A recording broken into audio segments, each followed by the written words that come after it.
Hey guys, welcome back. This one's about an HOA trying to find me $500 a day for land they didn't even own. And yeah, it gets crazy fast. So, I'm a third-generation farmer. Been working the same land my grandfather bought back in the 1940s. Back then, everything out here was farmland, quiet, spread out, the kind of place where your nearest neighbor might be a mile away and nobody cared what color your barn was. You know what I mean? But over the last 20 years, things changed. Developers started creeping in, buying up old farms, cutting them into perfect little rectangles, building rows of identical houses with fake rustic names like they were selling a lifestyle instead of just square footage.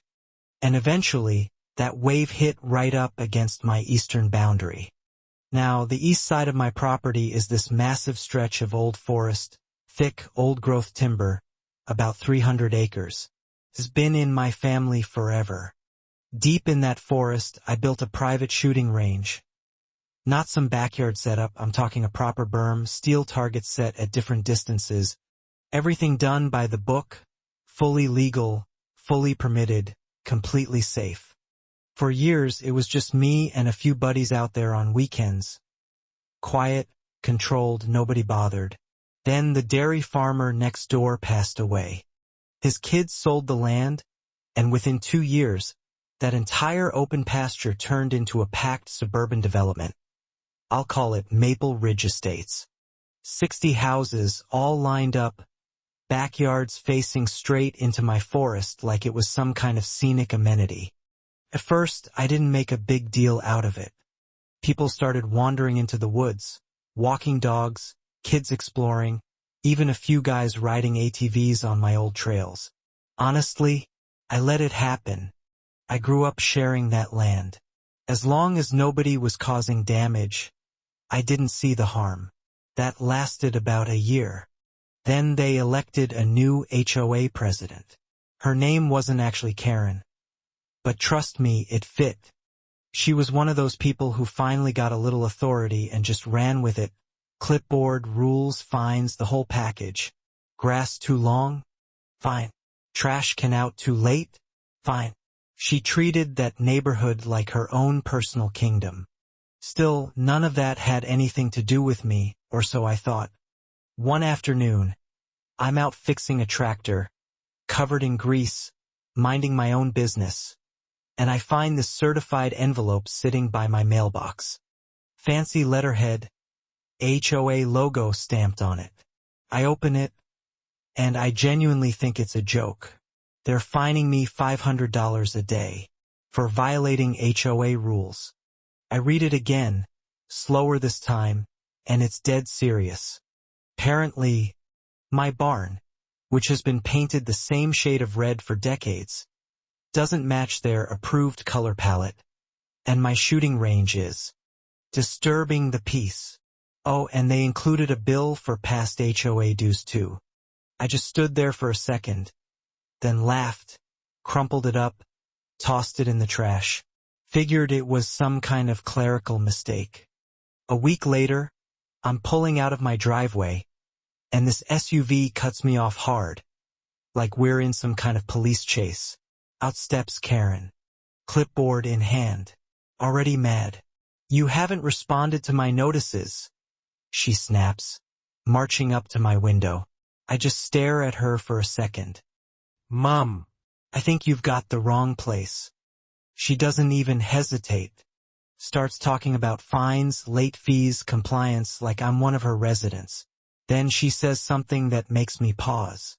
She claims the developer updated the zoning, and now my land falls under their HOA. I actually laughed out loud. "Yeah, that's not how that works," I told her. "You don't just absorb someone's property into an HOA without them signing anything. That's not a gray area, that's just flat out wrong." I told her to get off my land before I called the sheriff. And that's when she said it. "If you don't comply," she goes, "I'll revoke your access to the community nature preserve." I blink. "The what?" She points toward my tree line. "The preserve. The woods." And right there, it clicked. She thought she owned it. That whole forest, all 300 acres. She genuinely believed it belonged to the HOA. I just looked at her and said, slow and clear, "I own the forest." She didn't believe me, called me a liar, threatened legal action. That's when I realized this wasn't going to fix itself. And honestly, that was the moment I stopped being the nice neighbor. Next morning, I drove into town and bought everything I needed: heavy-duty chains, steel locks, bright orange no trespassing signs. Spent the entire weekend going through every trail, every entry point those residents had been using. Locked it all down. Barbed wire, chained gates, signs everywhere. At the main entrance, I put up one big notice, made it real clear the land was private, and access was revoked due to HOA harassment. By Monday, all hell broke loose. My phone started blowing up.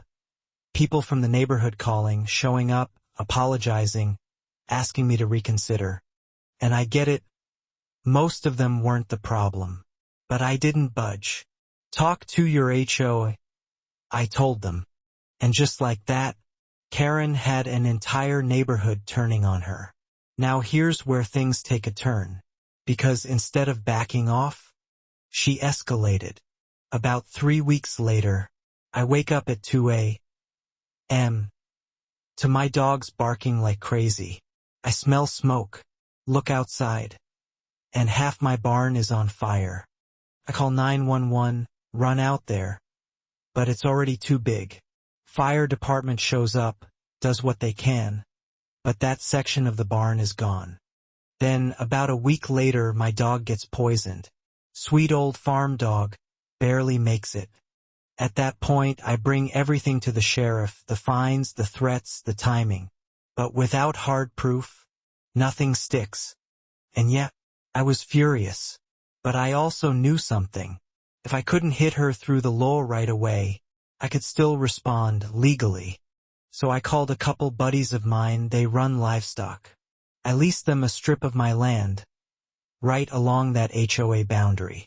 $1 a year. Completely legal. Within 2 weeks, they brought in about 60 pigs. Right up against that property line. And let me tell you something, if you've never been near a pig farm, you don't forget it. The smell alone is not just bad, it sticks to you. It sits in the air. You can't open windows, you can't enjoy your yard. It's everywhere. And those houses, they weren't built for that reality. People stopped using their backyards. Deals on homes started falling through. The entire neighborhood turned into a pressure cooker. Karen tried everything. Complaints, inspections, calls. Didn't matter. Everything we were doing was legal. Then came the twist. The residents turned on her. Hard. Emergency meetings, shouting matches, petitions, they wanted her out. She lost control completely. And then one evening, she snapped. Came onto my property. Uninvited, unhinged, holding a gun. Started screaming at my wife, blaming us for everything. Then she fired. Missed. By inches. I didn't think, I just moved. Tackled her. Knocked the gun out of her hand. Pinned her down until the sheriff showed up. After that, everything unraveled fast. Search warrant. Evidence. Turns out she had ties to the fire. Even the poisoning. Court didn't go well for her. She ended up convicted: assault, arson, animal cruelty. Prison time. And just like that, the HOA collapsed. Gone. People were done with it. My buddies packed up the pigs, took them home. The smell faded. Things got quiet again. We rebuilt the barn, bigger this time. And the forest? Still closed. Because here's the thing. I gave them access for free. For years. All it took was one person with an ego problem to ruin that. So now, I keep to myself. Still go out to my range every weekend. Same as always. Only difference is, nobody's telling me what to do anymore. But I'll be honest. Sometimes I wonder, Did I go too far shutting everyone out because of one person? Or was that the only way this was ever going to end? Let me know what you think. I'm curious where you land on this one.